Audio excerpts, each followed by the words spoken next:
Bonsoir, bonsoir à tous. Heureux de vous retrouver une nouvelle fois ce soir, comme tous les lundis, sur les antennes de Cap10 Télévision.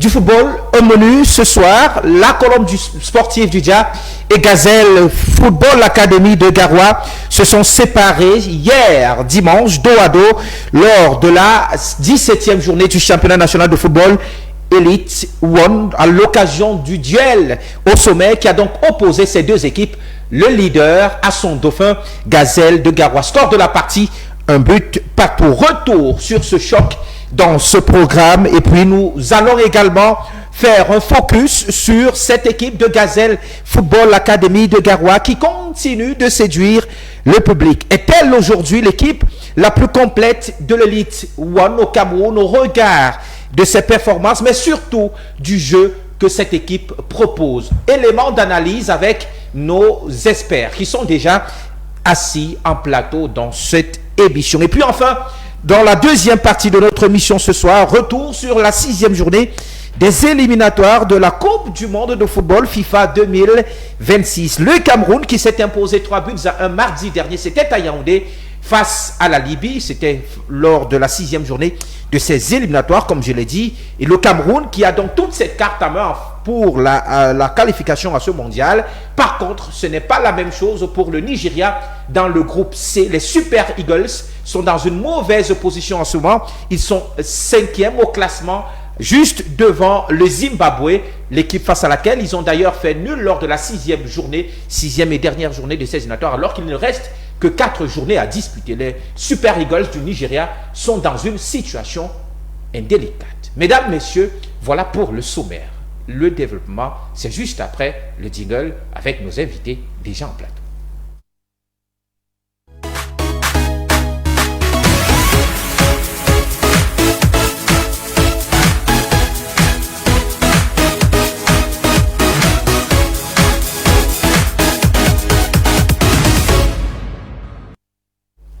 Et comme tous les lundis, comme je le dis, nous sommes heureux de vous recevoir sur les antennes de Cap10 Télévision. C'est Balle au centre qui démarre. Nous allons parler essentiellement de football. Ce lundi encore, avec nos experts, nos analystes qui sont déjà assis en plateau. Mais pour vous, à la maison, vous le savez, le principe, il est le même tous les lundis.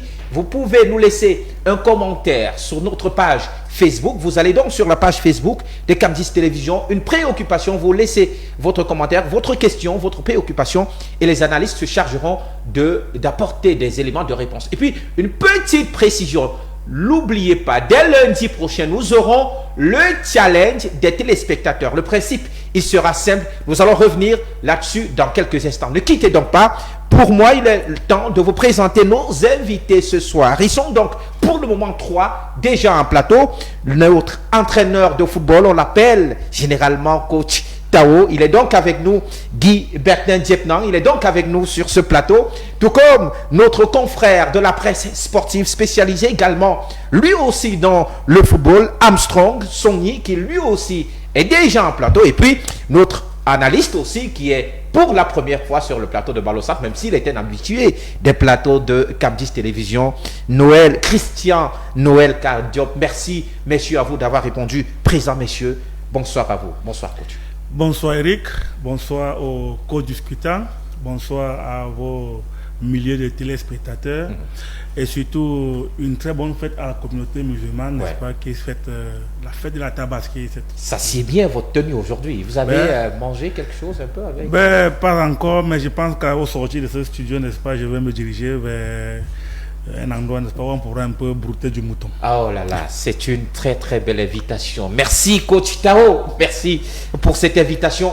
En face de vous, Guy Bertin, en face de vous, donc nos deux invités qui sont eux aussi déjà assis en plateau. Je rappelle que nous attendons le 4e invité, notre confrère lui aussi de la presse sportive, Cédric Essomba, qui va nous rejoindre dans les prochaines minutes. Mais avant de recevoir Cédric, permettez-moi donc aussi de recevoir un autre journaliste sportif, Armstrong. Good afternoon et welcome. Good evening, Eric. Good evening to all my co-panelists and good evening to all your viewers. I'm happy to be here for the second time, but on your program for the first time. I've been on Cam this before. I hope that we'll have a good time. A very good evening also to the Muslim community. I'll follow in the path of Coach Guy Bertin and wish them a very happy feast as they are ending with their fasting. I'm glad that we are here to talk about Cameroonian football and how we can go forward. On parlera essentiellement de ce football aujourd'hui, Armstrong. On parlera de l'Elite One. On parlera de cette équipe, de la Gazelle Football Academy qui séduit le public, qui séduit les spectateurs à chaque fois qu'ils vont dans les stades. Ils sont émerveillés par le jeu. En tout cas, on aura le temps d'en parler. Christian Noël, bonsoir et bienvenue. Oui, merci beaucoup une fois de plus de m'avoir invité. Bonjour et bonsoir à tous mes co-panélistes, bonsoir à tous les supporters de Lyon Indomptable, bonsoir au team manager de Puma FC, de l'association sportive 2-0 du quartier Domaine Sanaga. Bonsoir à tous ceux qui nous écoutent aujourd'hui.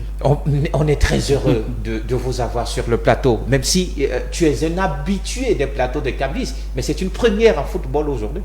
C'est la deuxième fois. La deuxième fois, il y avait, lorsque les Lions jouaient, on m'avait invité. Ah oui, tout à fait. Oh, on allait oublier. En tout cas, on est très heureux de vous avoir sur notre plateau. Messieurs, on va, comme je l'ai dit tout à l'heure, on parlera de plein de choses, mais on va démarrer tout de suite par l'Elite One, la 17e journée du championnat national de football Elite One qui s'est donc tenue ce week-end, qui s'est clôturée ce lundi avec le match qui opposait Fauve Azur de Yaoundé. C'était au stade annexe du stade d'Olébé face à la Panthère sportive du D. Armstrong, tu y étais, tu as vécu une très très belle rencontre cet après-midi. A very interesting game, Eric, where Panthère finally won the day by 1-0, a penalty converted by Davin Gondo. Un autre résultat de l'entraîneur Yves Clément Aroga. It shows that he's bringing in something, and Panthère goes now to 27 points, and they are moving up. They are proving to be title contenders. But when you look at the difference between Colombe and Gazelle, with the following pack, that's Stade Rennais, Panthère, and Coton Sport, the gap keeps getting wider and wider. So the other teams will need to catch up. Panthère has a good team. The coach, Yves Clément Aroga, has been able to build up something. But also, I think that Fauve Azur has an argument too. It's not as if they were a bad team on the day. They did not convert their chances. They were not also very satisfied with the referee. But I understand them. It's normal when you are defeated, you may not be happy with the referee. But at the end of the day, it's a game of 3 points, and we are already into the second round where every point counts. So I think both coaches would like to get into their next game and see how they can continue. Alors, la Panthère sportive du D fait donc un bond en avant. Elle part donc de 24, elle compte désormais 27 points. Donc, elle est très très proche des premières places désormais, à égalité avec Coton Sport de Garoua. Guy Bertin. Ben écoutez, Panthère, n'est-ce pas, a une carte à jouer dans ce championnat parce que aujourd'hui, elle est montée à 27 points avec un match en retard. Tout à fait, donc, avec un match en retard. Si on suppose qu'ils gagnent ce match en retard, ils vont se retrouver. Elle a la possibilité, en tout cas, de se retrouver sur le podium. À 30 points, voilà, justement. Donc, c'est une assez bonne équipe qui a des ambitions. D'un autre côté, on a l'équipe des Fauve Azur, n'est-ce pas, qui n'est pas une mauvaise équipe, comme il a si bien dit Armstrong. Sauf qu'ils ont la peine à enchaîner. Ouais. C'est ça la difficulté avec Fauve Azur. La victoire lors de la précédente journée face à la Dynamo, facile 4-0. Voilà, et aujourd'hui, elle tombe donc. Il faut qu'ils travaillent à ce niveau pour pouvoir enchaîner, parce que pour pouvoir faire de bons résultats dans un championnat, il faut être capable de faire des séries. Voilà. Victoire donc de la Panthère sportive du D, de l'équipe dirigée par Yves Clément Aroga, 1-0 devant Fauve Azur de Yaoundé qui tombe. Une équipe, comme tu l'as dit, Guy Bertin, qui, lorsqu'on a vu le recrutement en début de saison, on s'est dit, tiens, voilà, cette année, peut-être, on peut compter sur cette équipe de Fauve Azur, les joueurs, le staff qui est arrivé, mais finalement, elle retombe dans ses travers, n'y arrive pas. Comme je disais tantôt, ils doivent travailler à ce niveau pour pouvoir enchaîner les résultats, parce qu'une grande équipe, c'est celle qui peut gagner 2-3 matchs d'affilée sans en perdre. Et Fauve Azur, malgré le bon effectif qu'ils ont, n'arrive pas encore, n'est-ce pas, à donner satisfaction à ce niveau. C'est la difficulté qu'une équipe a chaque fois qu'il y a renouvellement du staff et également renouvellement de l'effectif après les 80%. C'est pas facile que ça prenne immédiatement. Donc je pense que d'un autre côté également, l'administration devrait réfléchir pour pouvoir garder un staff au moins sur 1 ou 2 saisons et même un effectif sur 1 ou 2 saisons pour pouvoir produire des résultats. Parce que changer de staff chaque année, ça suppose à changer également l'effectif. Donc ça devient compliqué au fur et à mesure que le temps passe. S'il y a une équipe qui sait garder son effectif, en tout cas l'administration de l'équipe, le staff technique et puis les joueurs, c'est bien Gazelle Football Academy de Garoua, Gazelle dont nous parlerons tout à l'heure. Nous allons revenir sur cette équipe, nous allons faire un gros plan sur cette équipe de Gazelle de Garoua qui est pour l'instant le dauphin de la colombe sportive du Dia. Et tiens, hier justement au stade de Boikele, on avait cette opposition, Gazelle de Garoua qui était en déplacement face à l'équipe de la colombe sportive du Dia, le leader de ce championnat. Au final, c'est un but partout. Aucune des deux équipes n'a pu prendre l'avantage, mais que c'était beau, que c'était magnifique ce spectacle. Non, c'était un spectacle vraiment inédit. Parce que vous savez, le championnat camerounais aujourd'hui, lorsqu'on regarde ces matchs qui se jouent aujourd'hui, on peut se dire qu'on va atteindre un niveau. Nous qui étions au stade, nous avons vu une opposition des clubs, la qualité des infrastructures, la qualité du jeu, l'enjeu et les supporters. Vraiment, on se disait que c'était peut-être la finale de la Coupe du Cameroun. Mais je vais revenir sur cette équipe de Gazelle Football Club. Je rappelle qu'on en parlera tout à l'heure. On en parlera, mais je vais souligner que c'est ce qu'on appelle l'Atlético de Madrid de Garoua qui a pris la vedette du Real Madrid de Garoua qu'on appelle Coton Sport. Cette équipe de jeunes nous a montré une prestation extraordinaire. Vraiment, on avait une opposition entre la jeunesse de Gazelle et dans le talent et l'expérience. Nous avons vu un spectacle inédit. Vraiment, le football camerounais est en train de grandir. Coach Guy Bertin, le match, au-delà, on va revenir tout à l'heure sur l'analyse de cette équipe de Gazelle, mais ce qu'on peut retenir, c'est qu'il y a eu un but partout dans ce match, et finalement, on se disait qu'en cas de victoire de la Colombe, c'était l'enjeu. Colombe prendrait un avantage psychologique pour la suite de la saison, et donc pour sa quête au titre de champion du Cameroun, là, c'est le statu quo, tout est à refaire en fait. Ben écoutez, après la victoire de Colombe sur le Coton mercredi dernier, tout le monde était unanime qu'à cette allure, Colombe va pour être champion du Cameroun. Mais une journée après, quand on les a vus souffrir hier face à Gazelle, on s'est posé des questions de que mais est-ce que c'est vraiment cette équipe que nous avons vue mercredi et nous avons même supposé qu'elle pouvait être champion du Cameroun? Non. Je crois que hier, ça a été une autre figure que cette équipe nous a présentée parce que bousculée d'entrée par cette jeune équipe de la Gazelle, la Colombe n'a fait que résister et rester, n'est-ce pas, dans son animation défensive parce que c'est une équipe qui encaisse extrêmement défensive. Je rappelle que c'est la meilleure défense. Voilà, c'est une équipe qui encaisse très peu, donc elle s'est recroquevillée, n'est-ce pas, sur elle pour pouvoir défendre et procéder par des contre-attaques ou bien des attaques rapides. Ça a été chose faite hier. On a vu deux styles en opposition. Le style indirect des Gazelles, c'est-à-dire en attaque placée, et le style direct de la Colombe qui était fait de longues balles, qui comptait également que son avance en robuste, n'est-ce pas, pouvait soit garder, soit remiser pour que les autres puissent jouer.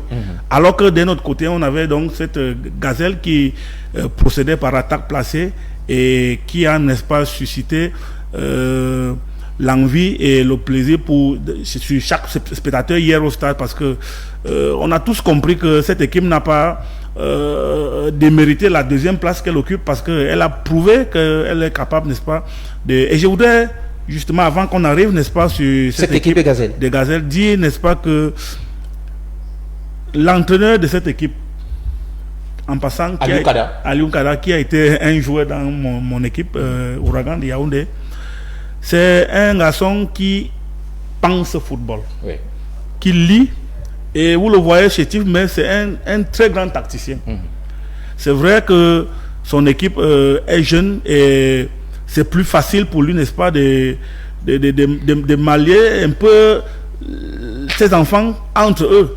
Parce que quand vous avez un effectif comme celui que Richard Toa à la Colombe, ce n'est pas évident. Tout à fait. Parce que vous avez là des joueurs assez mûrs et assez expérimentés qui ne vont pas toujours vous faciliter la tâche. Or, de l'autre côté, on a des gamins, des jeunes qui écoutent religieusement l'entraîneur et mettent en pratique ce qu'il veut. Ça devient un peu plus facile. Oui. Voilà. Alors, Armstrong, c'est vrai que nous allons revenir là-dessus, mais la réflexion sur laquelle nous sommes en train de travailler en ce moment, c'est que finalement, dans ce championnat, rien n'est encore joué. Nothing has been played yet, that's true, but there are teams that are already bringing themselves out of the many that we have, and the first is Colombe. Yeah. The second is Gazelle. Oui. One thing that I want to note here, that which you already said, is that yesterday we had the best attack against the best defense. Yes. But now, one thing that I would like to note is that Gazelle took note of the weaknesses of Cotonsport and used them as their strength against Colombe.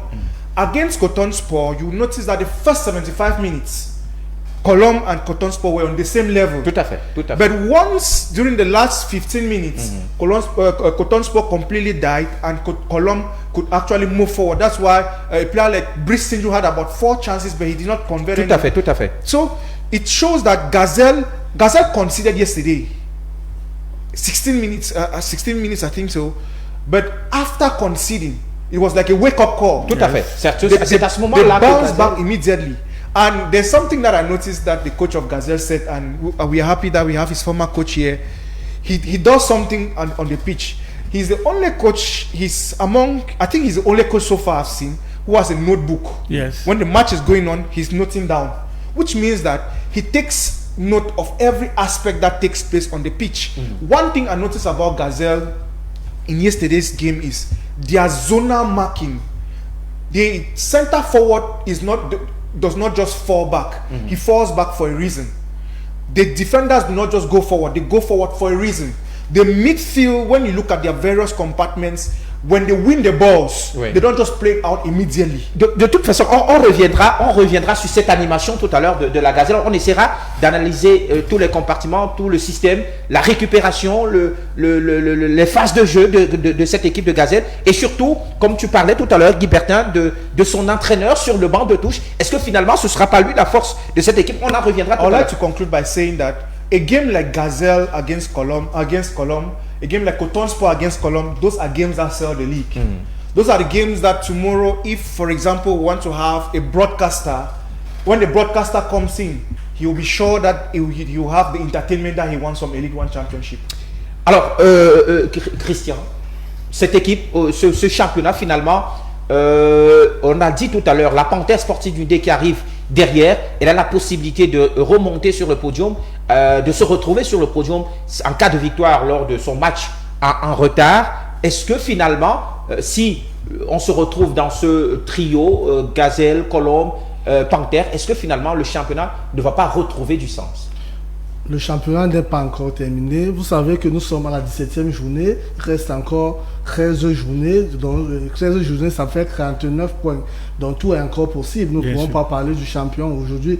Moi, j'ai été émerveillé par le coach de la Colombe. Parce que vous savez, lorsque Gazelle était en train de miner, parce que la première mi-temps, vous avez vu comment les jeunes, c'était une opposition entre la jeunesse et l'expérience. Lorsque la jeunesse était en train de dominer dans le jeu, à la deuxième mi-temps, vous avez vu la réaction du coach. Il a fait entrer 2 bons joueurs. Et le Congolais Louéba. Et ça a permis d'établir les équilibres. Et maintenant, c'est la Colombe qui a repris le dessus sur le jeu. Mais nous, on a été surpris parce que cette équipe de Gazelle Football Club qui jouait à l'extérieur, on ne s'attendait pas à ce niveau parce que tout le monde sait que Colombe va écraser ces jeunes-là. Mais vers la fin encore de la deuxième mi-temps, ils ont encore repris le dessus. Mais avant cette réaction d'un très grand entraîneur qui a lu que s'il continue comme ça, il peut prendre même 5 buts. Il a réagi et ça a permis d'équilibre et ensuite la Colombe a pris le dessus. Justement, c'était très très bien pensé de la part de Richard Toa, justement, de faire des changements rapidement d'entrée de la seconde période pour rétablir l'équilibre et pour ramener son équipe dans le jeu parce que son équipe n'y était pas finalement. Ben écoutez, c'est pour ça qu'il est payé. Il est payé pour trouver des solutions à l'équipe. Et là, hier, il a montré que avec ces 2 remplacements, que effectivement, il est l'homme de la situation parce que ces 2 remplacements ont apporté beaucoup de bonnes choses à la colonne, de façon à ce que cette colonne, n'est-ce pas, a tenu le ballon pendant une bonne vingtaine de minutes avant que la Gazelle ne revienne. Parce que quand on regarde le match, sur la fin, c'est la Gazelle qui a 2 occasions nettes de but que pouvait tuer, n'est-ce pas, la colonne. Mais je dis, il faut tirer un coup de chapeau à ces enfants de la colonne parce que des Gazelles, parce que vous voyez, ils ont eu moins de jours de récupération que la Colombe. Colombe a joué contre Coton le mercredi et eux ils ont joué contre Fortuna jeudi. 24 heures de moins. Déjà que le match contre Fortuna n'était pas facile du tout. Ce n'est pas parce que les gens pensent que Fortuna était au fond du classement que Fortuna est mauvais. Fortuna est une grosse équipe.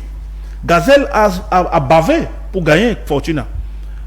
Et donc, avec tous ces déploiements d'énergie que ces enfants ont déployés, excusez-moi la tautologie, mercredi, jeudi, revenir dimanche et jouer contre la première équipe comme ils ont joué, il faut tirer un coup de chapeau aux préparateurs physiques parce que ce n'est pas donné. Alors, Armstrong, on est d'accord sur ce fait. Finalement, la Colombe qui se croyait toute jolie, toute belle, finalement, elle aura encore à travailler. Elle aura vraiment à se donner si elle veut aller chercher ce titre de champion du Cameroun à la fin de saison. One good thing about the league this year, Eric, is that there are no playoffs. Playoffs were boring. They were interesting, but they were boring at the same time. So it's a one-league system. It will flow to the end. So teams will suffer. Yes. At the beginning of the championship, I said some coaches will even run away because the pressure will be so much. When you see a team like Colombe, the teams that are at the top, Colombe, Gazelle, they are projects. Like Coach said here, for a team to succeed, you need to have a particular number of players that you can move from one year to the other. What Colombe did was they did a very good recruitment. They went into teams, Elite 1, Elite 2, and bought and took the best players.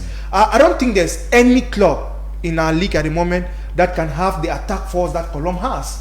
Imagine having Sinju, Luc Bide, having Juma Conrad, who was top scorer in the Elite 2 last saison dernière. Having Eyango, Priso, tout à fait, in that same team, who is not even part of the team at the moment. Just imagine that he's not even part of the setup at the moment, but he's part of the team. So having all of those players, and they are top. Going into Gazelle too, when you see they have a player like Marius Kada, who is second top scorer with 8 goals. They have the top goal scorer Serge Dora. Tout à fait, qui a 9 buts. Exactly. They have Ibrahim Zakaria, who was recently called up to play with Niger and tout à fait, international Nigeria during their international friendlies. So when you see these teams that are at the top and you look at their setup, then you look at the teams that follow them, you see the difference. Just to give some figures in our championship so far, it's true that we've played 17 days of play already. So we've played altogether 135 matches. We've been able to record 285 goals. And we have 4 top scorers at the moment. There's Serge Dora with 9 goals. Simplice Bang of Stade Rennais with 9 goals. Ako Alexis of Stade Rennais with 8 goals.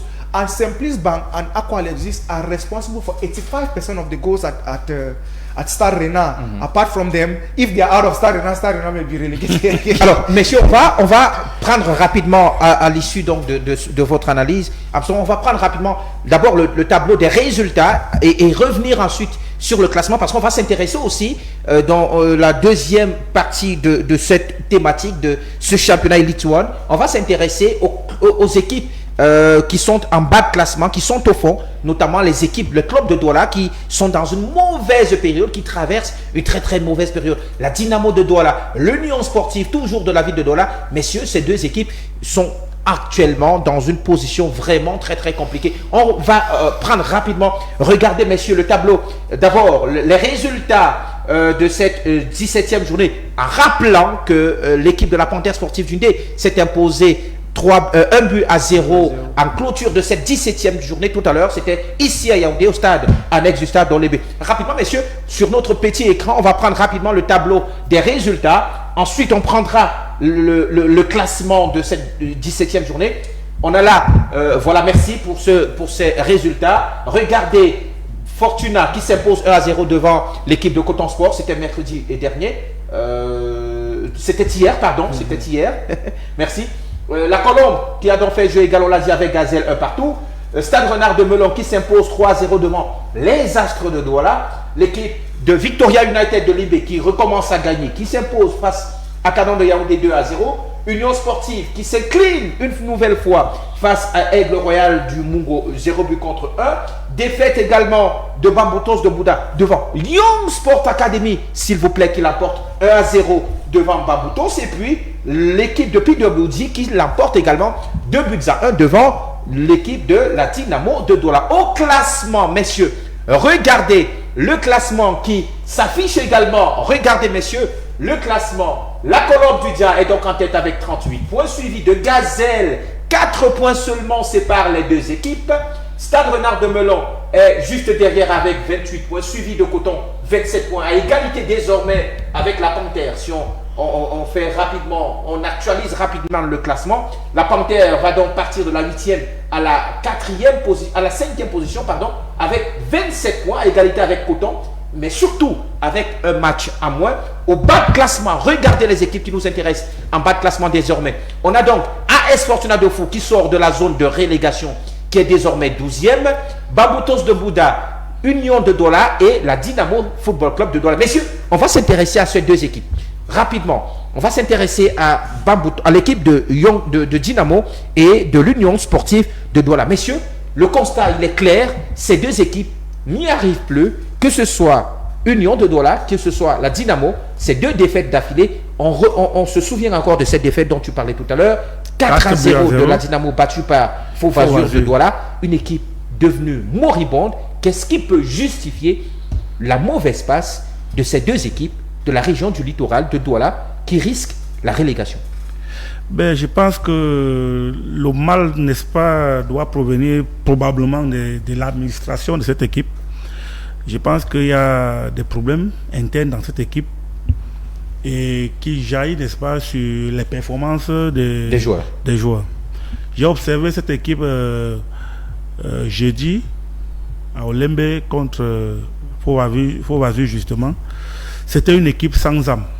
C'était une équipe perdue, totalement perdue, qui jouait pour jouer parce qu'on leur a dit venez jouer. Il n'y avait aucune envie dans leur façon de faire. On ne sentait pas une équipe qui a envie de sortir de cette zone. Et ça s'est démontré une fois de plus hier avec la défaite qu'ils ont encore pris. Je pense que, je ne sais pas pourquoi, il y a 1 an ou 2 ans, ces dirigeants étaient tout feu tout flamme pour faire remonter la Dynamo après combien d'années de disette. Maintenant l'équipe est là.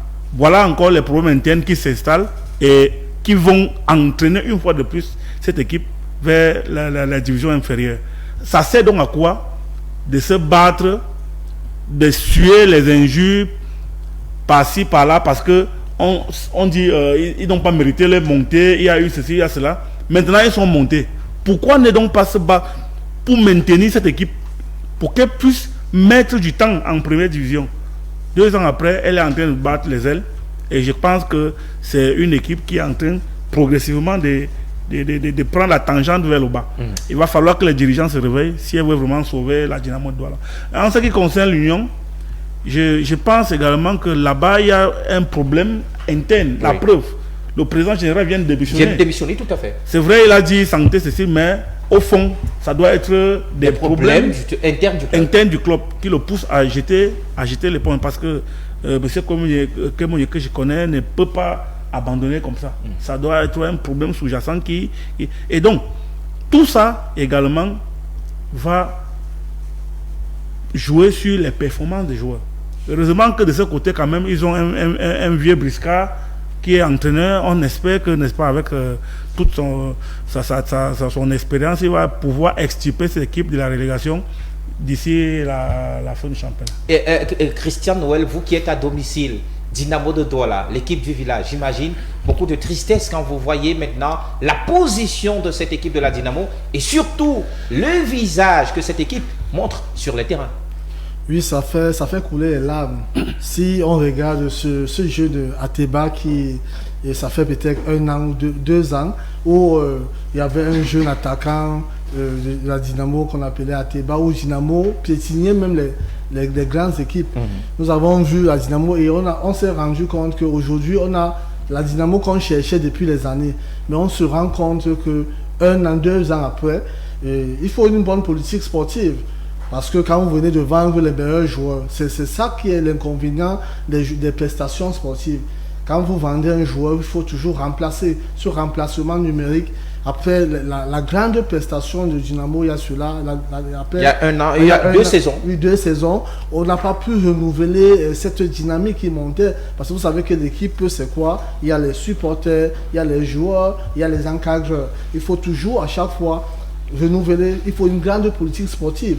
Vous venez vous achetez des joueurs, vous formez des joueurs et aussi lorsque un très grand joueur comme ce monsieur Ateba qui a porté toute la dynamo de Douala qui est parti, il fallait vraiment qu'on puisse avoir un attaquant qui puisse remplacer ce monsieur. Mais après ça, on a essayé pour établir un peu quelques équilibres. On n'a pas eu.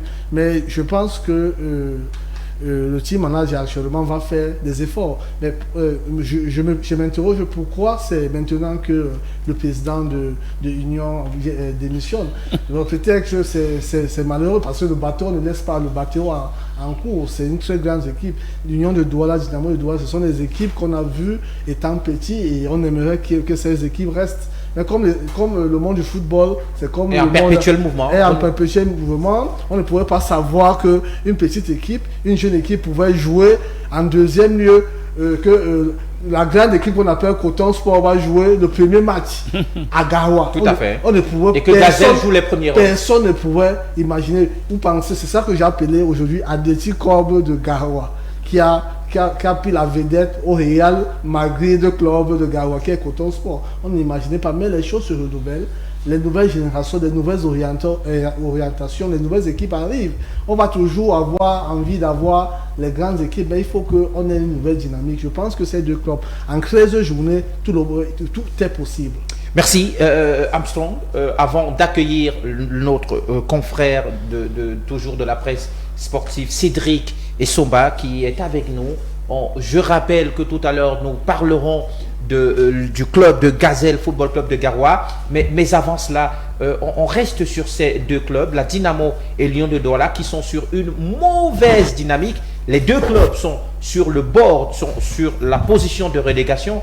Et donc, est-ce que vous les voyez en fin de saison rejoindre les dites ou alors est-ce qu'elles sont capables d'avoir un sursaut d'orgueil et de se maintenir?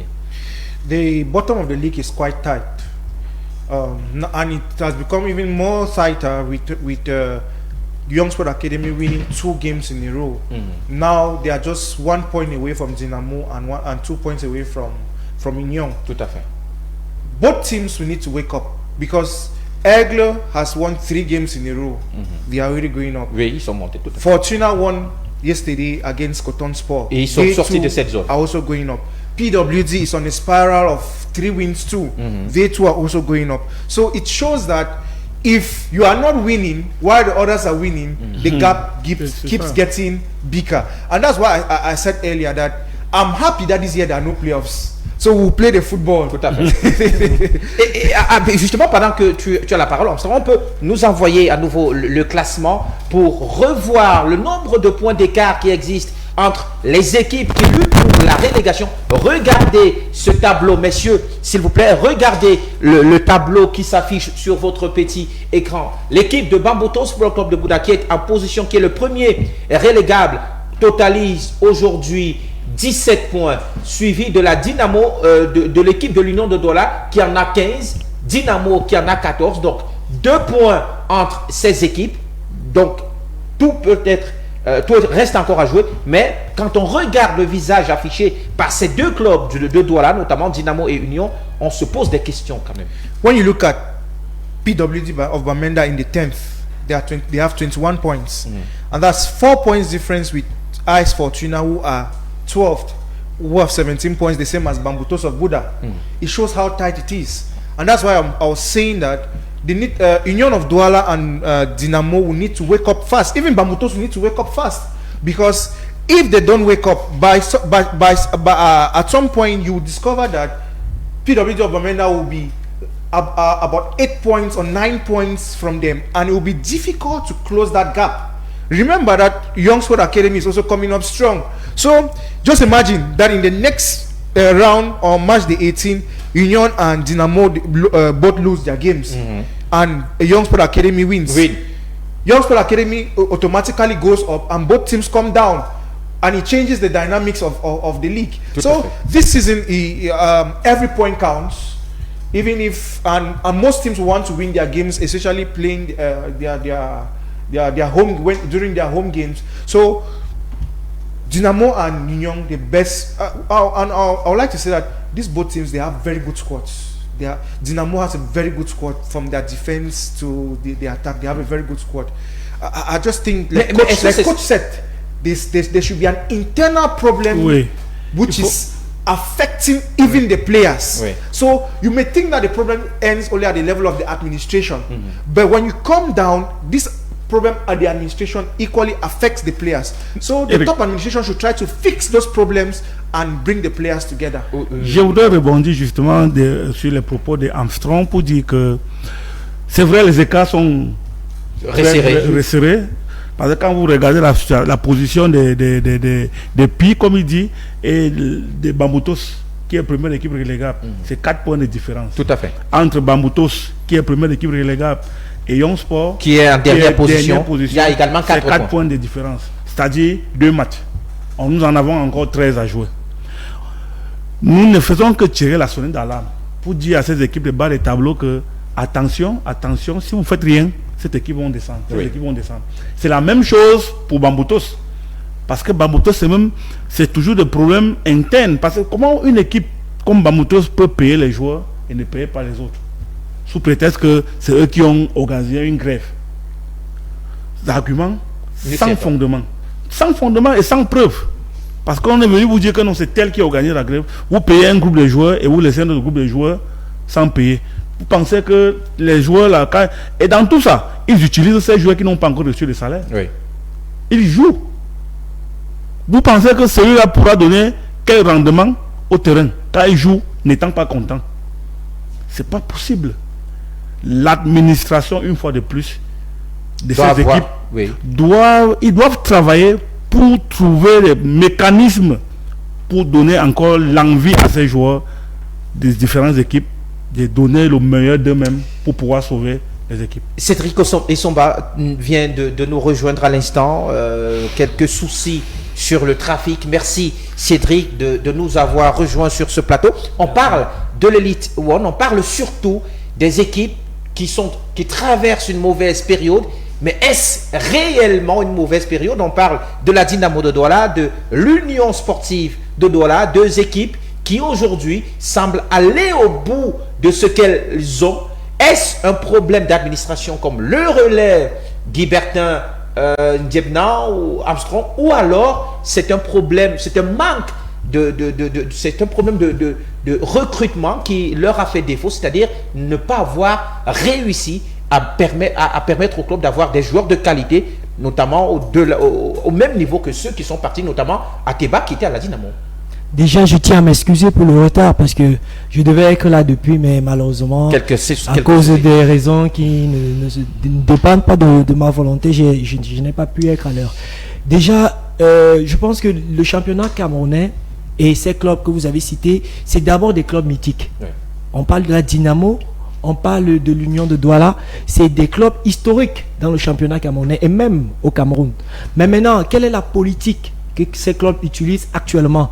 Nous regardons par exemple la vente des joueurs. Comment est-ce qu'ils procèdent pour la vente des joueurs? Est-ce qu'ils remplacent les joueurs qu'ils vendent? Vous avez parlé, j'ai entendu camarade tout à l'heure parler d'Ateba qui a été vendu. Vous ne pouvez pas avoir un joueur de la crème d'Ateba, vous le vendez sans d'abord au préalable l'avoir remplacé. Alors je pense que c'est la politique commerciale, c'est du football business déjà, à mon avis. Et c'est ça que les administrations n'ont pas compris aujourd'hui. Bien sûr, c'est du football business. On remplace un joueur par un joueur qui a presque les mêmes compétences que lui. Mais actuellement, dès que vous avez un joueur qui attire toutes les lumières sur lui, vous ne voyez que le porte-monnaie qui sera plein et vous le vendez. Mais est-ce que vous avez pensé à la suite, à la vie de leur club? Est-ce que vous avez fait la liste des joueurs qui ont été vendus par l'Union de Douala? Est-ce que vous avez fait la liste des joueurs qui ont été vendus par Dynamo? Aujourd'hui, ils sont à la crème. Le football ne ment pas. Le football, c'est aussi le talent sur le terrain. Si vous avez des joueurs qui n'ont pas les mêmes compétences, le même talent, c'est clair que vous allez perdre les matchs et vous allez vous retrouver là où ils sont aujourd'hui. Merci, messieurs, pour ces analyses. Dynamo de Douala et l'Union sont donc dans une mauvaise situation. Oui. Peut-être un dernier mot? Oui, justement, pour dire que depuis quelques années, il y a comme un nivellement des valeurs dans nos équipes. Oui. En dehors de quelques 2 ou 3 clubs qui ont vraiment des joueurs au top, tous les autres clubs se valent. Oui. Et la différence se fait au niveau de l'organisation, de l'administration. Quand l'administration est bien organisée, le résultat peut suivre sur le terrain. Vous regardez la position des Astres aujourd'hui. Vous croyez que les Astres ont mis combien dans le recrutement? C'est des joueurs que Zabo allait chercher dans les championnats régionaux. Avec un bon travail, avec une administration qui travaille. Les gars font le résultat. Ils ont le minimum, les gars font le résultat. Par contre, si vous comparez l'effectif de Dynamo et l'effectif des Astres, vous allez comprendre que Dynamo a dépensé plus pour recruter par rapport à Astres, mais Dynamo n'arrive pas à faire les... Mais peut-être, est-ce que c'est pas une question de choix, du casting? Est-ce que c'est pas là que ça a loupé? C'est pour ça que j'ai dit, il y a un nivellement de valeurs. C'est-à-dire que les joueurs ne se dépassent pas trop, en dehors de quelques-uns qui jouent dans certaines équipes. Tout à fait. Mais c'est presque le même niveau. La différence se fait au niveau de la motivation. Est-ce que les administrations, toutes ces administrations des clubs motivent comme les autres? C'est là le problème. Et je voudrais finir cette fois pour adresser vraiment les félicitations à Alexandre Bellinga qui est en train de faire de très bon travail à Young Sport depuis le début. On est à 2 matchs, 2 victoires. Et Young Sport est un peu habitué à ce genre de défi. Parce que l'année dernière, on était dans la même poule avec Faux-Vazur quand j'étais avec la Faux-Vazur. À la 7e journée, Young Sport était dernier. 7e journée, phase aller. Mais Young Sport a fini le championnat tambour battant. Quand ils ont commencé à gagner, ils ont gagné. Jusqu'à le playoff. Ils s'est retrouvé au playoff, menacé même d'être champion lors des playoffs. Donc c'est une équipe qui est habituée à ce genre de challenge. Et il y a un vieux guerrier qui est arrivé. Je pense qu'il va beaucoup aider cette équipe à pouvoir se maintenir. Merci messieurs pour ces éléments. On va rapidement prendre un jingle, quelques secondes seulement, et revenir. À présent, on va s'intéresser, comme je l'ai dit, à cette équipe de Gazelle Football Academy de Garoua qui ne cesse de séduire.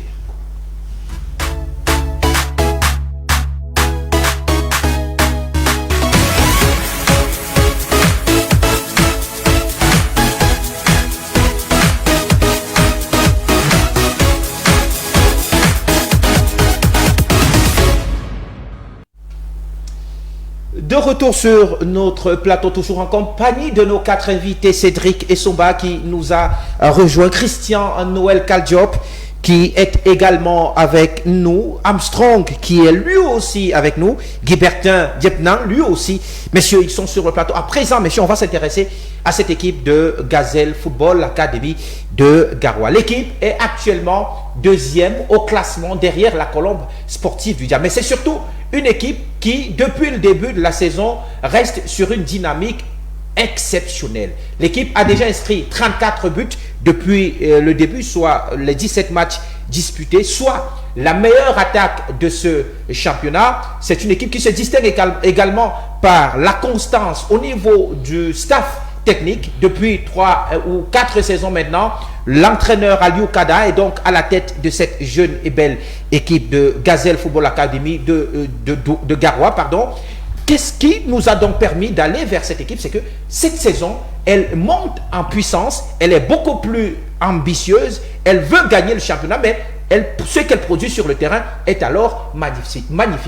C'est une équipe qui séduit le public, c'est une équipe qui produit du jeu. Tiens, on va aller dans un instant regarder quelques séquences que nous ont préparé le réalisateur de ce programme, notamment le match disputé lors de la 16e journée entre AS Fortuna de Fou et cette équipe de Gazelle. C'était ici à Yaoundé. Mais avant, messieurs, avant d'aller regarder ce match pour analyser quelques séquences de jeu de cette équipe de Garoua, je vais revenir sur la rencontre disputée donc hier à Yaoundé face à la Colombe sportive du Diable. Une fois encore, vous l'avez dit, vous avez été séduit par la qualité du jeu produit par cette équipe. Mais aujourd'hui, Cédric, pour vous, qu'est-ce qui fait la particularité, la différence de cette équipe de Gazelle? Est-ce que vous la voyez tout d'abord aller jusqu'au bout, aller titiller la Colombe du Sud pour le titre de champion du Cameroun? Bien évidemment, je la vois même, pour moi, je la vois même championne. Parce que si aujourd'hui, la Colombe sportive va jouer à Garoua, imaginez-vous que la Colombe perd à Garoua, et sans compter qu'elle a encore un match contre Coton Sport à Garoua. Je pense que le match aller, c'était déjà, je pense que Colombe a déjà joué son match aller et retour à Garoua. Elle s'était imposée face à la Gazelle au match aller, mais elle n'a pas gagné face à Colombe, face à Coton. À Coton, voilà. Ça veut dire qu'ils ont écart maxi 4 points. Oui. Voilà. Et là maintenant, quand vous voyez le jeu de Gazelle, vous voyez l'organisation tactique.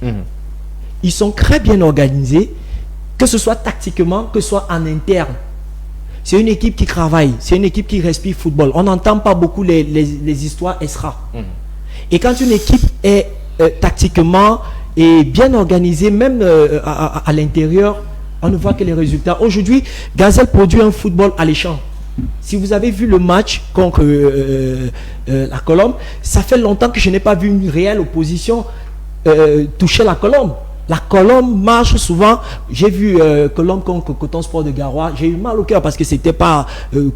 Je ne m'attendais pas. Je ne m'attendais pas à cette prestation de Coton Sport. Mais quand vous avez vu contre Gazelle, c'était du tic-au-tac, ça allait de tous les sens. C'est pour dire qu'aujourd'hui, Gazelle, pour moi, c'est l'une des meilleures équipes sur le plan du jeu et sur le plan organisationnel de notre championnat. Et vous savez, quand quelque chose est bien fait, les résultats ne peuvent que suivre. Alors, on va prendre, avec le concours de la réalisation, s'il vous plaît, on va prendre rapidement ce match entre AS Fortuna Dofou et Gazelle de Garoua. C'est un match que la réalisation a décidé de nous envoyer. On a pris quelques séquences pour analyser le jeu de cette équipe de Gazelle de Garoua. Regardez, on va analyser quelques compartiments du jeu. D'abord, le pressing de cette équipe de Garoua. Lorsqu'elle perd le ballon, comment est-ce qu'elle se comporte? On va voir cela sur quelques séquences après ce but. Je rappelle ça lors du match de la 16e journée.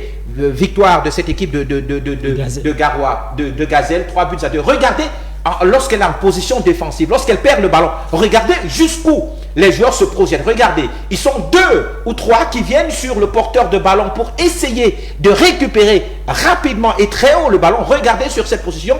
Et lorsque l'équipe est prise de vitesse, toujours il y a un dernier larron qui vient pour stopper. Regardez comment cette équipe joue. Donc regardez là encore, là on est en phase offensive, on perd le ballon et du coup on revient, 2 ou 3 joueurs viennent sur le porteur pour rapidement récupérer le ballon et essayer de se projeter rapidement. Est-ce là aujourd'hui la force de cette équipe est-ce que c'est pour ça que cette équipe est si solidaire aujourd'hui, Guy Bertin? Ben écoutez, une équipe qui marque le but, c'est une équipe qui récupère le ballon haut. C'est-à-dire qu'ils ont un bon pressing dès la perte de balle. Dès que le ballon est perdu, tout de suite, il faut chercher à récupérer ce ballon. Et quand on a récupéré, tout de suite, en attaque rapide, on peut créer beaucoup de difficultés à l'adversaire. Oui. C'est une équipe qui est très bien également sur le bloc défensif. Parce que 17 buts concédés cette saison. J'ai regardé cette équipe et dans cette équipe, ils ont 2 axiaux très jeunes. Tout à fait. Mais très solides. Le numéro 20 là, le numéro 20 que j'ai vu jouer, je ne connais pas son nom. J'ai demandé à la fin du match son âge. Le coach m'a dit qu'il a 18 ans. Il est réellement jeune. Mais alors, c'est un roc. Que ça soit sur la détente verticale, oui, comme au sol, vous ne passez pas facilement. En situation de poursuite, il est présent. Je peux dire que c'est... 1 contre 1, il est difficile à éliminer. C'est ce que j'ai dit. Donc c'est une équipe assez complète, homogène. Oui. J'ai causé également avec le président. Vous pouvez me dire le budget de cette équipe? Je pense que c'est l'un des plus petits budgets du championnat d'élite. Mais elle fait ce que les gros budgets n'arrivent pas à faire. Parce qu'il y a un projet qui est mis sur pied. Vous avez posé la question tout à l'heure à mon copanéliste, à savoir si il pense que Gazelle sera champion. Il a dit tout de suite oui. Depuis le début, dès que Gazelle est monté en première division, c'était les années où on jouait encore les playoffs. À chaque année, Gazelle était au playoff. Depuis qu'elle est montée, à chaque année. Ça veut dire que c'est une équipe qui est bien structurée, c'est une équipe qui a un plan, qui a un projet qui suit. Ce n'est pas un fait du hasard, c'est un projet. C'est les jeunes. Faire avec les jeunes. Et surtout des jeunes doués. On en parlera tout à l'heure parce que vous avez parlé de l'axe central, mais on a également dans cette équipe son axe offensif, les trois de devant, le Zakaria, le Nigérien, Kalgon, le jeune Kalgon, et puis Dora qui est aujourd'hui le meilleur buteur de ce championnat. Est-ce que ce n'est pas aussi la réussite de cette équipe de pouvoir permettre à ces trois de devenir... Justement, c'est l'homogénéité du groupe qui fait avancer un groupe. Ils ont perdu un ou deux joueurs, mais ils ont su remplacer, tel qu'il disait tout à l'heure.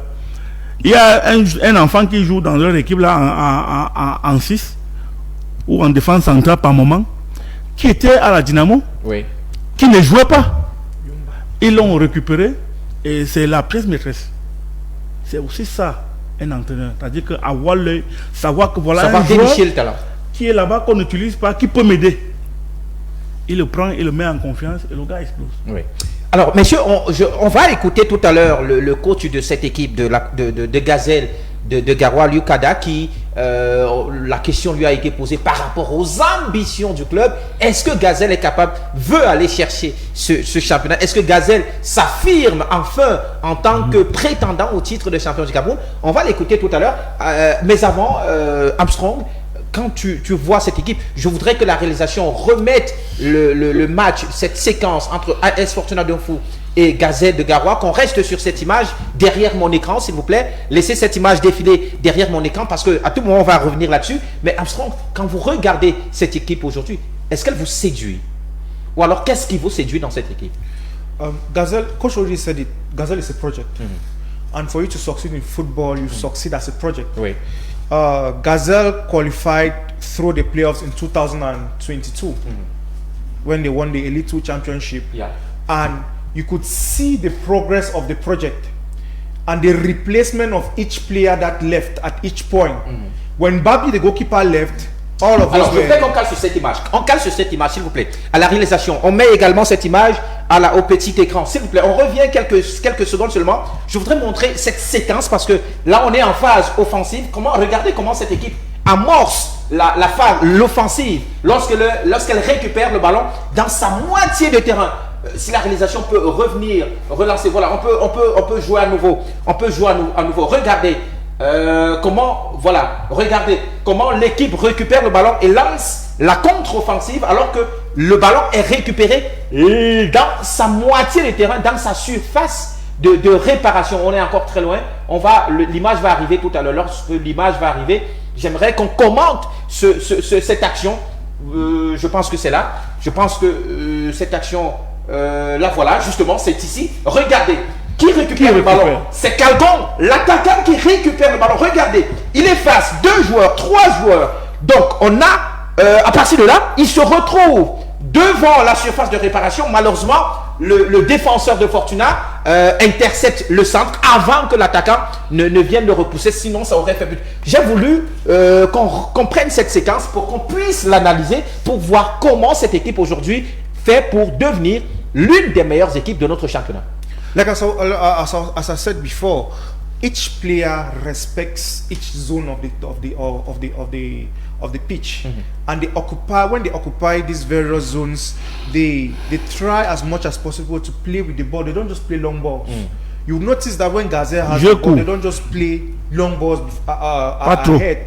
They play short balls, moving forward, respecting each zone, and that's one of the secrets. Gazelle has the fastest goal in the league. 10 seconds, that's Colbert Bini against Panther in Banjul. After 10 seconds, it shows their high press. It's not only a question of them playing the ball down, they have a very high press. And I think that is one of the things that put Cologne in difficulties yesterday because Cologne to plays a very high press, and they met another team that plays on the high press. Like I was saying, if you have the possibility each season of replacing in a project, bringing in players, I think Cedric said it. If you cannot bring in players who have the same capacity as those who are leaving, then you have issues. Yeah. Remember, Mbappé left for Cotonsport. Ousseini is there now to replace him. Tout à fait. You can see. Il est très bon, Ousseini. And it comes from the fact that you have a good scouting system. Yes. And I think that all Elite One teams should have a scouting system. It should not just be haphazard. Un système de recrutement. Tout à fait. Because when you have a good scouting system, you will bring in a defender like Kewang, the other centre back who played number 38. He's coming in from Dauphine Academy. The same like Zakaria qui joue avec le... was at Dynamo, but wasn't really playing at Dynamo. It's true, he also had some administrative problems, but he wasn't really playing. But we can see him now, he's playing with Gazelle. Mustafa Haji left for Europe. That's Serge Dora now. After Mustafa Haji was replaced by Kalis Dor. Kalis Dor too left for Europe. Now Serge Dora is playing, which shows that there's a scouting system that is ready to bring in a particular player to replace that other player that has left. Et justement, c'est ce que tu disais tout à l'heure, Cédric, c'est ce savant dosage, cette manière de savoir recruter les joueurs qui peut-être aussi font la clé de la réussite de Gazelle cette saison. Et vous savez, en football, il n'y a pas seulement le stade. Vous savez, c'est aussi un état psychologique. Vous avez dit tantôt, ils ont l'un des derniers budgets. Oui. Vous savez, parfois, ces joueurs aussi veulent se faire voir. Vous voyez, ils savent qu'ils sont au niveau du budget et au niveau même du classement international camerounais. Et quand je parle international, je vois des clubs comme Cotonsport qui ont déjà des noms, Canon qui a un nom. Ils veulent aussi se faire une place au soleil. Alors tous ces joueurs-là adhèrent au même projet. Et quand vous adhérez tous au même projet, vous bataillez comme des soldats. C'est-à-dire, en attaque, vous êtes tous ensemble. En défense, vous êtes tous ensemble. C'est tout le monde qui se donne. Ça fait l'homogénéité du groupe. Il faut se donner un nom. Et je crois que c'est le discours que tient les dirigeants de Gazelle. Et si vous voyez ces garçons jouer, vous allez vous rendre compte, lorsque un perd le ballon, c'est tout le bloc qui monte pour défendre. Vous voyez? Et lorsqu'ils vont en attaque, tous partent. Ça veut dire là, vous voyez des gars qui jouent ensemble, qui veulent jouer ensemble et qui font des efforts l'un pour l'autre.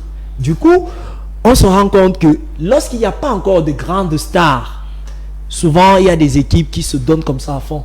Mais est-ce que ça sera le même Gazelle si jamais ils sont champions du Cameroun avec la vente des joueurs? Ça, et justement, je voulais poser aussi cette question, Guy Bertin, avant de revenir avec Christian Noël. Est-ce que le fait de jouer aujourd'hui en se disant on n'a rien à perdre, on n'est pas forcément dans la course pour le titre de champion du Cameroun, on ne nous attend forcément pas là. Donc est-ce que ça ne leur motive pas davantage le fait de jouer sans pression? Ben écoutez, justement, c'est parce qu'ils n'ont pas la pression qu'ils se lâchent comme ils sont en train de se lâcher. Oui.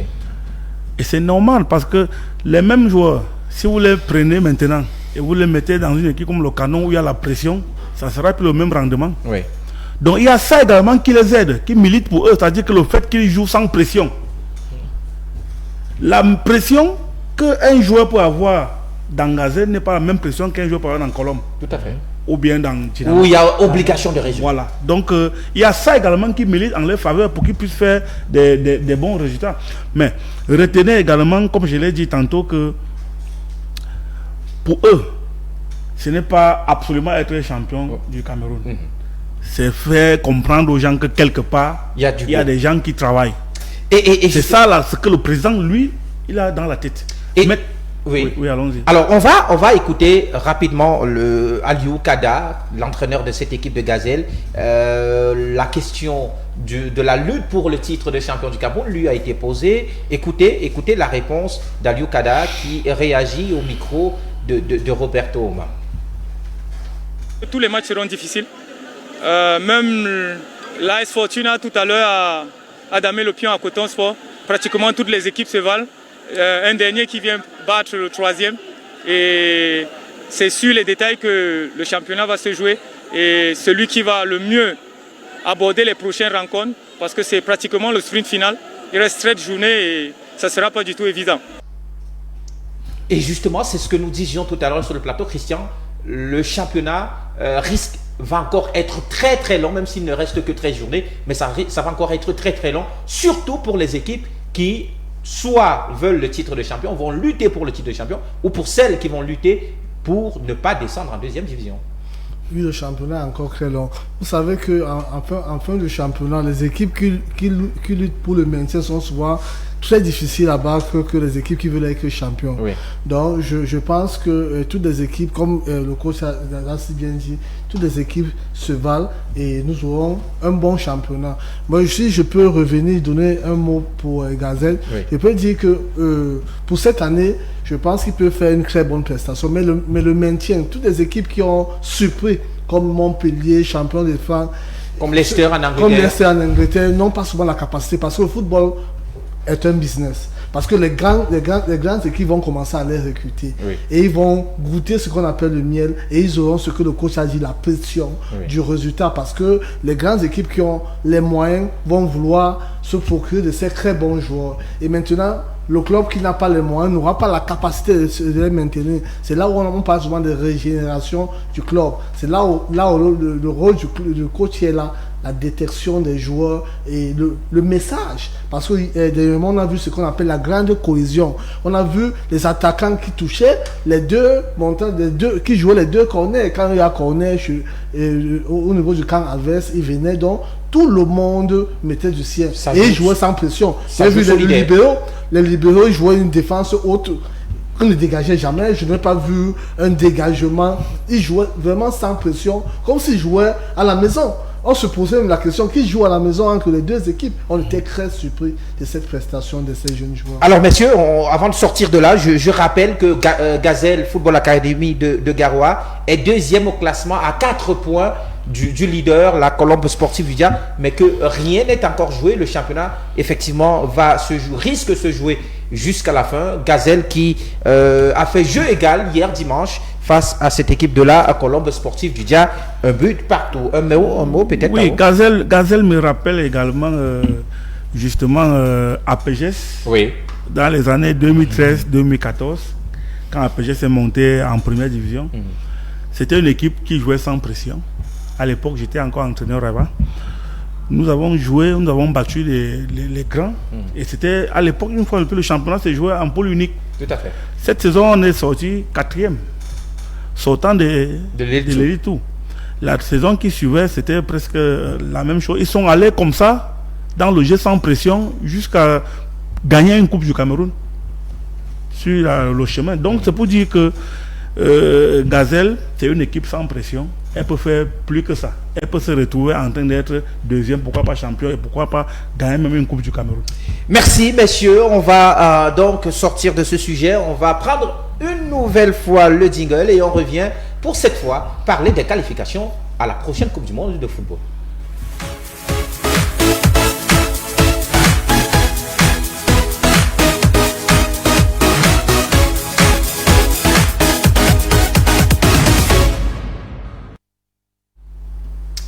De retour sur le plateau de Ballon Centre, toujours en compagnie de nos 4 invités, Christian Noël Kaljob qui est sur notre plateau, Cédric Essomba qui est là, Guy Bertin et notre ami Armstrong. Messieurs, à présent, on va parler des éliminatoires de la prochaine Coupe du Monde de football FIFA 2026. La 6e journée dans la zone Afrique qui s'est donc déroulé en début de semaine, qui s'est achevé la semaine dernière, avec la rencontre à Yaoundé qui a opposé les Lions indomptables du Cameroun aux Chevaliers de la Méditerranée de la Libye. Victoire de l'équipe du Cameroun, 3-1, avec un doublé de 25 à Boubacar. Une victoire qui permet donc aux Lions indomptables de garder leur destin à main. Deuxième désormais depuis mardi dernier, deuxième derrière le Cap-Vert avec 1 point de retard. Le Cameroun a toujours son destin en main, ce qui n'est pas le cas du Nigeria, malheureusement, dans le groupe C. Le Nigeria qui est juste devant le Zimbabwe qui est dernière équipe de ce groupe, est donc pour le moment éliminée à la course au mondial. Messieurs, avant de s'intéresser à la sélection du Nigeria, retour sur la rencontre Cameroun-Libye de mardi dernier. Nous étions tous au stade, messieurs. On a tous assisté à ce spectacle.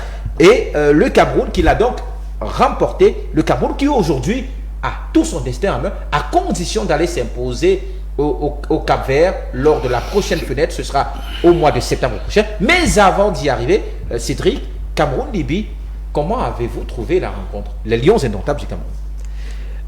Je me suis d'abord posé la question si les Libyens étaient venus jouer, parce qu'on a carrément vu une seule équipe au stade, en fait, à mon avis. Parce que connaissant cette équipe libyenne, elle n'a pas été aussi tranchante qu'on a l'habitude de la voir. Et même, je me dis même que le match, le score ne reflète pas la physionomie du match, parce que le Cameroun aurait pu gagner un score un peu plus large. Voilà. Bon, maintenant, nous avons gagné 3 buts contre 1. Le Cameroun a fait le travail, parce que vous savez, là, nous sommes d'abord la chasse de points. Ouais. Et nous avons tout fait pour avoir déjà les 3 points. C'est déjà le plus important. Maintenant, on va aller jouer contre les Swatini. On a fini avec la Libye. Le plus important maintenant est de prendre tout le reste des points et voir comment on va envisager la qualification. Je rappelle que le Cameroun jouera les Swatini au match retour. Ce sera au mois de septembre prochain. Exactement. Avant ce déplacement du côté du Cap-Vert pour affronter justement cette sélection Armstrong. Aujourd'hui, le Cameroun a toutes ses cartes à main. Le Cameroun peut à nouveau respirer sérénité. Cameroon can breathe a sigh of relief, but at the end of the day, when you look at our last game we played in Cape Verde, it wasn't easy, especially with the windy conditions, and we lost by 3-1. I want Cameroonians to be conscious of 2 things: that if we do not beat, which is a possibility, it's football. If we do not, we have to win all our games. Même si on n'est pas encore dans les possibilités, il faut gagner tout ça. We have to win all our games. Yeah. But if we do not succeed to beat Cape Verde, which will be a very difficult game out there in Praia, let's be ready to at least grab one of the second place positions that will take us into the playoff areas. Mais est-ce que vous avez été satisfait par la prestation des Lions indomptables mardi dernier? Yes, I was satisfied, but there are some things that we need to bring out, because when you look at I for one, I want Cameroon to have an identity, a playing identity. In the past, we knew the playing identity of the indomitable Lions. It's good to win, but sometimes when you win, you need to win with consistency, especially winning away. Now playing against Libya, it's true we played in Yaoundé, it's true we're on home ground, it's true that we had Aboubakar and someone on his very good day, but now what happens next? If we have an opponent who comes and plays better than Libya, what will be our reaction?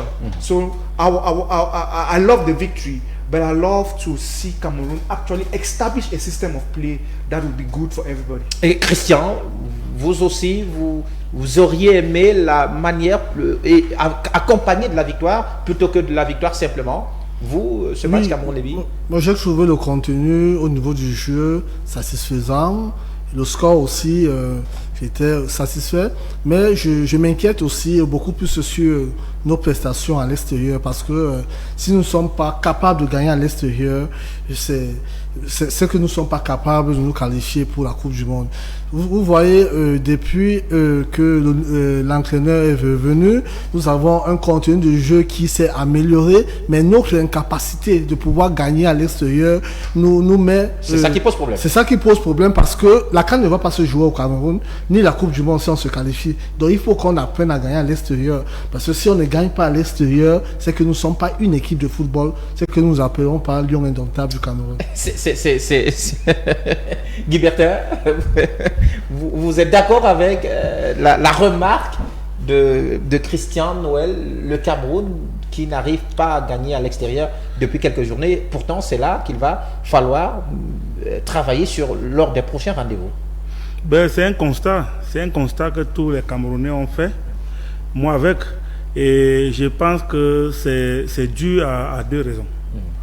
La première, c'est nous les responsables, les fautifs. Parce que, tenez, l'autre jour, quand on va jouer contre les Swatini, on arrive à 4 heures pour jouer à quelle heure, je ne sais pas. C'est nous-mêmes. Si on s'était mieux organisé, on serait quitté à Yaoundé à temps, qu'on aurait rallié Johannesburg à temps et prendre ce vol pour arriver justement avant qu'on ne ferme l'aéroport, on serait dans cette ville. Pourquoi est-ce qu'on est parti en retard? Nous les responsables. La deuxième raison, c'est que, comme je disais, il y a un nivellement des niveaux. Dans le football au niveau mondial même, les petites équipes ne sont que petites de nom en ce moment. Elles commencent à prendre du volume. Elles travaillent.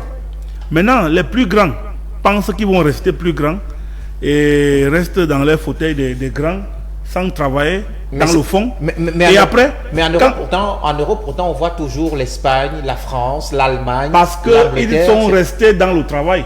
C'est ce que je suis en train de dire. Nous, on est restés dans nos anciens vestes sans travailler, pendant que les autres, eux, ils travaillaient.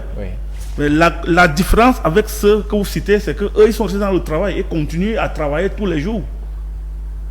Et regardez le Zimbabwe qui fait match nul avec le Nigeria au Nigeria. On en parlera tout à l'heure. Vous comprenez donc qu'il y a un vrai nivellement de valeur et que les grands doivent s'appliquer s'ils veulent rester grands, mais être capables de gagner à domicile comme à l'extérieur. Maintenant, si on revient sur le jeu, sur la prestation des Lions, dans le fond, dans ce qu'ont produit les Lions, victoire 3-1, est-ce que c'était l'essentiel? Est-ce que vous avez été... Qu'est-ce qui vous a satisfait dans ce match? J'étais content parce qu'on a marqué déjà les buts. Oui. J'étais content également parce qu'on essaie de produire du jeu. Les buts viennent par un travail bien mené. Ce n'est pas des buts par réaction épidémique, comme on le voyait à certains moments. Là, maintenant, on essaie quand même de travailler sur nos buts. Sur le plan collectif, c'était ça. Mais sur le plan individuel également, il y a eu des satisfactions. Comme le nouveau venu, Dani Namasso, qui a montré de très bonnes choses, de bonnes dispositions. Je ne sais pas pourquoi je suis resté sur ma faim quant à l'autre nouveau également, Nathan Goumou, qui est entré 2 fois déjà et qui n'a pas eu le temps, n'est-ce pas, de montrer exactement ce qu'il vaut sur les 2 matchs. Je me dis qu'il va falloir lui donner un peu plus de temps la prochaine fois, peut-être que, parce que ce qu'il fait de l'autre côté, normalement, s'il le reproduit ici, on doit avoir une attaque de feu. Donc il y a ça. On a encaissé un but. Je ne suis pas content parce que on peut gagner un match sans en prendre, sans en encaisser. Pourquoi? Est-ce que le relâchement, parce qu'on a mené 3-0, on relâche un peu, on commence à... Ça également, c'est difficile à gérer. Tout à fait. Et ce sont des éléments sur lesquels il va falloir travailler. Alors, Cédric, le Cameroun, les Lions qui gagnent en y mettant de la manière, puisque la rencontre vous a satisfaite, mais est-ce que c'est lors des situations compliquées que le Cameroun, que les Lions doivent toujours impérativement se montrer, aller relever le défi, quand il n'y a pas forcément quelque chose, je veux dire quoi, quand ils ne sont pas coincés, ils jouent sans véritablement aller chercher la victoire, comme justement ce match face à l'Eswatini, même si on tente d'expliquer les éléments extra-sportifs, mais dans le fond quand même, ce qu'ils ont montré était trop laborieux tout de même. Est-ce qu'il faut toujours que les Lions soient coincés pour aller chercher quelque chose? Le jour où ils seront coincés et que ce ne sera pas à domicile, est-ce qu'ils pourront aller reproduire ce genre de performance? Déjà, c'est vrai que quand le Cameroun est dos au mur, c'est là où ils sont les griffes. C'est un peu déjà comme une habitude. Mais à chaque fois, quand ils sont dos au mur, c'est presque toujours à la maison qu'il faut réagir. Oui, mais moi, je tire le problème au niveau de la cohésion. Vous savez, moi, je pense que quand vous regardez le match, vous voyez, chacun, à un moment, les gars ne se retrouvent pas facilement. Il y a un problème de cohésion. Et c'est dû à la liste. À chaque match, il y a une nouvelle liste. Les joueurs ne sont pas habitués à jouer ensemble. Je vais les joueurs n'ont pas sont pas dans les mêmes dispositions tout le temps. Je vais aller étape par étape. Si on commence par la défense, par exemple. Aujourd'hui, vous avez Christophe Ou, et Michael Ngandou. Au prochain rassemblement, au prochain match, vous allez avoir Jean-Charles Castelletto, Christopher Wu dans l'axe central. Quand la mayonnaise commence à prendre, on change toujours de dispositif tactique. Maintenant, on va au niveau du milieu de terrain. Aujourd'hui, vous avez Martin Onglang, qu'on croit titulaire. Au prochain match, on va appeler un Koundé Malong, par exemple. On va appeler Baleba Zamboanguissa Neyou. En attaque, aujourd'hui, vous avez d'un côté Bassogok, Vincent Aboubakar, Mbomo. Le match qui suit, vous avez Mouminga Male, Vincent Aboubakar et Mbomo. Vous voyez, les gars ne sont pas habitués à jouer ensemble tout le temps. Tout le temps, on change de dispositif tactique. Vous savez, le football, c'est d'abord la cohésion. L'équipe de 2000, on voit souvent l'équipe de 2000, on dit, pour certains, c'est l'équipe dorée, c'est la génération dorée. Ces gars ont commencé à jouer dès les années 1996. Ils sont montés, ils ont gagné, je crois, une CAN la CAN des juniors en 95. C'est presque la même ossature. C'est la même ossature qui a évolué jusqu'à gagner successivement 2 CAN. Là, actuellement, on a aujourd'hui une liste où tu vois des joueurs, la prochaine liste, beaucoup de joueurs ont sauté. Je ne sais pas à quoi c'est dû, mais on doit savoir que pour gagner une compétition, les joueurs doivent se maîtriser. On avait, excusez-moi d'être un peu plus long, on avait Jérémy Ditap, souvent qui débordait sur le côté. Quand il s'ancrait un ballon, il savait que Parking Boma allait le réceptionner comme ceci. Les gars se trouvaient les yeux fermés. Aujourd'hui, parfois Bomo déborde sur le côté, il ne sait même pas qui va réceptionner le ballon. Parfois lui-même il réfléchit, soit il frappe, soit il donne un centre. Regardez bien le match, vous comprenez facilement un problème de cohésion entre ces joueurs. Et moi je me dis, si ces joueurs apprennent à jouer ensemble, on apprend à rôder cette équipe ensemble, on aura une très bonne équipe. Mais si on change de dispositif, on change de joueurs tout le temps, le coach a parlé tout à l'heure de Nathan Goumou. Vous allez voir Nathan Goumou qui est ancré. Le prochain rassemblement, peut-être qu'il ne sera même pas de la liste. Il y aura un nouveau joueur qu'on va introduire. Attends d'arriver à la prochaine fois. Voilà. Donc, pour moi, c'est le problème de cohésion. Alors pour sortir, Armstrong, la question, elle reste la même. À chaque fois que le Cameroun est dos au mur, ça a toujours presque été à la maison, ils ont su réagir. Alors maintenant, ça risque de ne plus être à la maison qu'il va falloir réagir, il va falloir aller chercher la qualification ailleurs. Est-ce que là, le Cameroun sera en mesure de répondre toujours présent? On était capable de chercher la qualification à Blida. Ah oui. So I think that we have the capacity these days to react. We have the players don't lack. We have players. We have one of the top strikers in the Premier League, that's Brian Bemo. We have Awaka, who is in the best form of his life at the moment when he plays with the national team. I hope that the player like Nkudu could come back strong for us. Right. Remember that for these particular games, we had some players like Zamboanguissa absent, who could not really be present for the team. So I hope that the coach can be able to build a particular team that will be a force to reckon with playing away from home. I'm happy that today, when teams are coming to play in Cameroon, they are afraid. Because a team like Cape Verde, during the away game, we beat them by 4-1.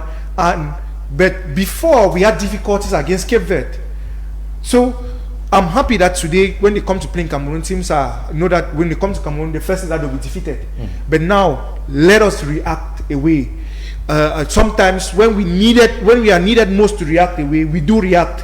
So now is that time that we need this particular team to react. Now we are already talking of games in September.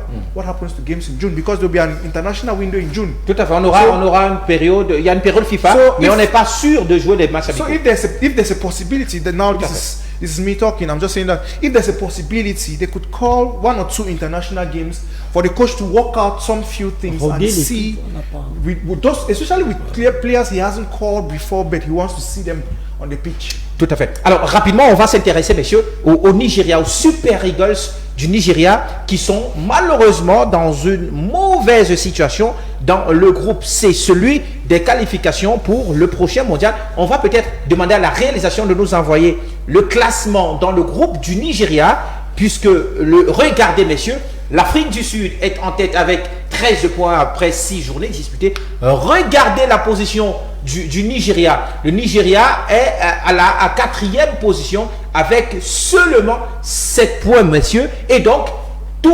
mathématiquement, le Nigeria n'est pas encore éliminé. Il reste 4 matchs à disputer. Donc, 12 points. Possibles à prendre. Mathématiquement, pardon, le Nigeria est toujours en vie. Mais là, ça va être très, très compliqué. Surtout qu'il va falloir jouer l'Afrique du Sud à Johannesburg. Et quand on fait nul face au Zimbabwe à la maison, on a quand même le droit de se poser des questions quant à la capacité à cette équipe d'Eric Schell de pouvoir se qualifier pour le prochain mondial. Il faut bien que le Nigeria se pose des questions et des vraies. Oui. Voilà une équipe qui était finaliste de la dernière CAN avec le meilleur joueur ballon d'or africain les deux derniers ballons d'or d'ailleurs. Voilà. Ils sont toujours présents dans et qui sont en train de peiner face aux équipes soit dites moins classées, moins bien classées. Voilà. Donc ça revient à ce que je disais tantôt, que le nivellement de valeur est partout en Afrique et que les grands doivent se remettre au travail s'il faut rester grand. Dans cette poule, le Nigeria a encore, comme l'avait si bien dit, ces cartes à la main. Il suffit simplement de se réveiller. Si c'est difficile de prendre la première place, qu'il fasse tout pour être quand même à la deuxième, parce que l'écart qu'il y a entre le Nigeria et l'Afrique du Sud est de 7 points, oui. 7 points, alors que l'écart entre le Nigeria et la deuxième équipe, c'est 2 points. Donc, c'est encore jouable pour le Nigeria, même à la deuxième... Alors, la deuxième place, ça va être très compliqué pour le Nigeria d'être parmi... d'être la meilleure deuxième. Parce que dans le groupe de la Côte d'Ivoire et du Gabon, là-bas, ça joue très très dur. La Côte d'Ivoire qui a 16 points et le Gabon qui en a 15. Donc, ça va être très compliqué pour les équipes qui recherchent la deuxième place de pouvoir l'obtenir. Ben, ça dépend des résultats qu'ils vont faire. Il y a encore 4 matchs, on l'a dit. Tout à fait. Voilà, donc si les résultats sont positifs sur les 4 équipes, s'ils ne peuvent pas avoir le nombre de points qu'il faut pour être en tête, qu'ils se battent pour avoir un plus grand nombre de points pour espérer être parmi les meilleurs deuxièmes. Christian Noël, vous vous inquiétez aussi pour cette équipe du Nigeria. Je rappelle que les 2 derniers ballons d'or sont dans cette équipe du Nigeria, mais là, ça pète. Et surtout que le Nigeria a recruté le franco-malien Eric Schell pour venir relever la pente. Il a gagné le match, son premier match, mais là, lors de ce match face au Zimbabwe, il est retombé de travers. Oui, je pense que ça sera une déception pour l'Afrique de ne pas voir le Nigeria. Surtout que désormais l'Afrique ou le Cameroun en coupe du Monde, alors que l'Afrique a déjà 9 places. Donc ça sera une vraie déception. Vous savez que la participation à la Coupe du Monde, après les 8 participations du Cameroun, c'est le Nigeria qui suit à 6 avec la Tunisie et le Maroc. Donc voir le Nigeria, parmi les 6 participations, le Nigeria c'est qualifié pour le second tour 3 fois. C'est l'équipe qui a réussi le plus de qualifications au second tour. Plus de qualifications. Donc ne pas voir le Nigeria lorsque l'Afrique a 9 places, ça sera une très grande déception. Et avoir les Lookman, les Osimhen, les gens qui peuvent vraiment vendre, parce que vous savez, vendre l'image de l'Afrique. Nous avons besoin des équipes qui ont les joueurs de classe mondiale pour qu'ils puissent représenter l'Afrique. Donc moi je m'inquiète et je pense que les grandes équipes aiment souvent quand ils sont dos au mur. Je pense qu'ils vont revenir et peut-être décrocher les 4 positions des meilleurs deuxièmes. Est-ce que la position du Nigeria aujourd'hui n'est pas aussi due à un travail exceptionnel du Gobros du côté de l'Afrique du Sud? Si, quand vous avez vu l'Afrique du Sud jouer à la dernière CAN, l'Afrique du Sud, ça travaille. Et vous voyez cette équipe du Bénin. Voyez un peu un match du Bénin. Ces gars se donnent à fond. Maintenant, la question que moi je me pose avec cette équipe du Nigeria, il a cité, mon co-panéliste vient de citer tout à l'heure les stars qu'il y a dans cette équipe du Nigeria. Est-ce que ces stars peuvent jouer ensemble? Ça, c'est l'équipe. On a toute une équipe, une panoplie. Si vous citez le 11 du Nigeria, il y en a au moins qui sont 9 au moins qui sont des stars. Mais est-ce que ces gars arrivent à jouer ensemble? Ça, ils ont joué ensemble jusqu'à la finale. Ils ont joué ensemble à la CAN. Ok. Voilà. Mais maintenant, il y a un nouveau coach. Il y a un nouveau coach qui arrive, Eric Schell. Après la CAN, il y a eu combien de coachs? Eric Schell est venu pour ça parce que les résultats après la CAN étaient malheureusement. Mais maintenant, est-ce que Eric Schell, c'est le 3e après. Est-ce que Eric Schell a eu le temps de mettre son travail en place. Son discours. Voilà. Vous savez, chaque coach a sa manière, chaque coach a sa philosophie tactique même. Est-ce qu'il a eu suffisamment de temps? Parce qu'on donne à Eric Chell, on appelle une patate chaude carrément. Il arrive quand la patate elle est chaude. Mais il faut savoir également qu'en équipe nationale, on ne donne pas tout le temps aux sélectionneurs. Ils ont deux maxi 3 jours pour préparer un match, c'est compliqué. Mais moi je me dis, c'est un peu, on va un peu vite à la besogne parce qu'il reste 4 matchs et je pense qu'avec l'orgueil de ces stars-là, le Nigeria ne va pas accepter être éliminé. Je pense que les 4 prochains matchs à venir seront très intéressants à voir. Pour sortir, Armstrong, le Nigeria n'a plus son destin en main. Est-ce que vous les voyez sortir de cette poule? I think Nigeria, just like Cedric said, Nigeria will react. They don't have a choice. Un peu comme le Cameroun. Exactement. They need to react. They need to react because they call themselves first. They say they are the African giants.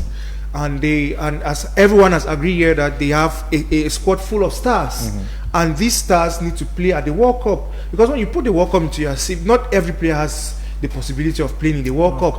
When you have the World Cup in your CV, that's something great. But now, one problem that Nigeria had during their last game against Zimbabwe is that they were left in the spiral of their win against Rwanda. They beat Rwanda in Kigali, and they stayed on the spiral of that win, and I think that they minimized Zimbabwe. When I watched the game and the number of chances that Nigeria missed, and you see the type of chances especially that they missed, there's a lot of pressure. Once you become, it's just Nigeria and Cameroon at level of football is the same thing, just as Ghana. But you can see that a team like Ghana, they knew exactly what they needed. They did not change their head coach. They instead brought in Winfried Schaefer, our former head coach, to act like some sort of a technical director in the team, and you could see their 2 wins, and you can see the work already at the level of Ghana. So I think that Nigeria should also think in that same light. They have the players. They should organize their technical staff that can bring a team that can gel as a unit. Even South Africa. Remember, Hugo Bros is playing with mostly players coming in from the PSL, that's the South African League. So he knows exactly the team he plays with. He knows how to manage. Mais ça peut pas être la même chose au Nigeria. That's why I'm saying that Hugo Bros does not have stars. Anyways, he has stars from the South African League. And during the AFCON, the South African League had one of the highest number of African-based players. Hugo Bros has stars from the South African League. He has been able to build a squad. So the coach of Nigeria, Eric Chell, should be able to bring all those individualities together, bring them to harmony, and come out with a good play. I trust that Nigeria can bounce back, and I hope that results go in their way. Merci messieurs, on va donc sortir de là, mais avant, 2 informations pratiques. D'abord, la CAN des moins de 17 ans qui a débuté hier au Maroc. Le Cameroun qui s'est incliné pour sa première sortie, c'était ce soir en début de soirée, battu par le Burkina Faso, 1-2. Ça c'est la première info. La deuxième, comme je l'ai dit en début d'émission, dès la semaine prochaine, il y aura le challenge des téléspectateurs. Alors le principe il est simple, une question sera mise en débat, une seule question sera posée et nous prendrons les 2 premiers téléspectateurs qui donneront leur réponse via notre page Facebook et vous aurez alors la possibilité d'être invité sur le plateau de Cam10 pour l'émission Balle au centre. Merci messieurs d'avoir pris part, d'avoir accepté ce rendez-vous. Merci Cédric, merci Christian, merci Armstrong, merci également Guy Bertin, merci notre entraîneur. Madame, messieurs, on vous dit également merci d'avoir été des nôtres ce soir. Portez-vous.